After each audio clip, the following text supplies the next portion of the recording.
You ever wonder how much story you can pack into just a few words? I mean, a whole journey, vengeance, corruption, even redemption, all in just 28 words? Sounds kind of crazy, right? Well, today we're going to do just that.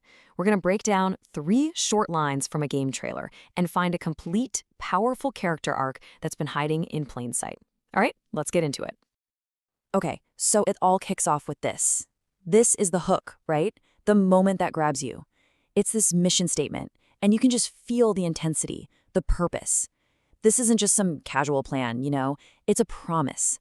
And that promise, well, that's the engine that gets this whole story moving. So with just that one line, we've basically got our entire first act. Boom, right there. We're meeting our hero at this super critical moment in their life. They're driven by one single thing, and it's completely taking over. So let's really dig in and see what makes this vow so incredibly powerful. First up, look at the target. It's not just those guys. No, it's every last member of the White Six. So specific. And that tells you a couple of things, right? 1, this person probably has a list. And 2, their commitment is absolute. There's zero room for negotiation here. We're talking total annihilation. But here's where it gets really interesting. Why are they doing this? Think about it. It's not for themselves. The motivation is, I will bring you peace. It's totally external. They're doing this for somebody else, somebody who, let's be real, is probably gone. So right at the start, this whole thing feels, well, it feels noble, right? Like a selfless act of justice.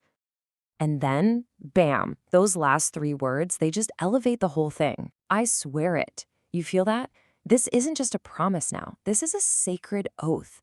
That one phrase seals their fate, It locks them onto this path. It's not just a personal goal anymore. It's this unbreakable, almost spiritual bond.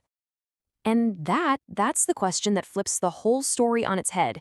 Because a mission that starts with loss, man, that can get twisted into something else so easily. It really makes you wonder, is this quest for peace for someone else? Or is it just a cover for the absolute storm raging inside our hero? Right, and that leads us straight into Act 2, where things get complicated. That noble promise we talked about, it's starting to go sour.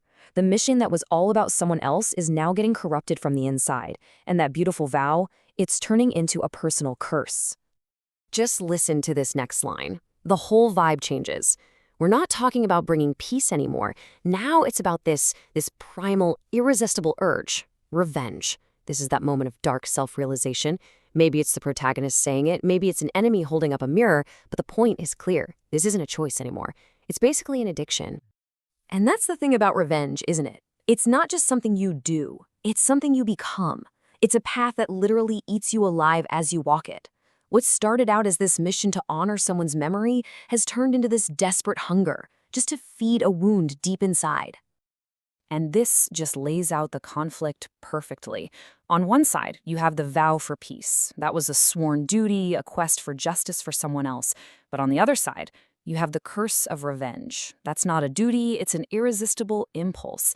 And its destination? Self-destruction. The whole focus has shifted from you to I. So, this really sets us up for the big finale. I mean, when you're that deep in the hole, when revenge is literally who you are, how do you get out? Is there even a way out? Or are you just doomed to be eaten alive by it? And here it is, the resolution. After everything, being defined by a promise to someone who's gone, then by a curse that's destroying you, our hero finds the one thing that can actually break the cycle, a reason to look forward instead of always looking back.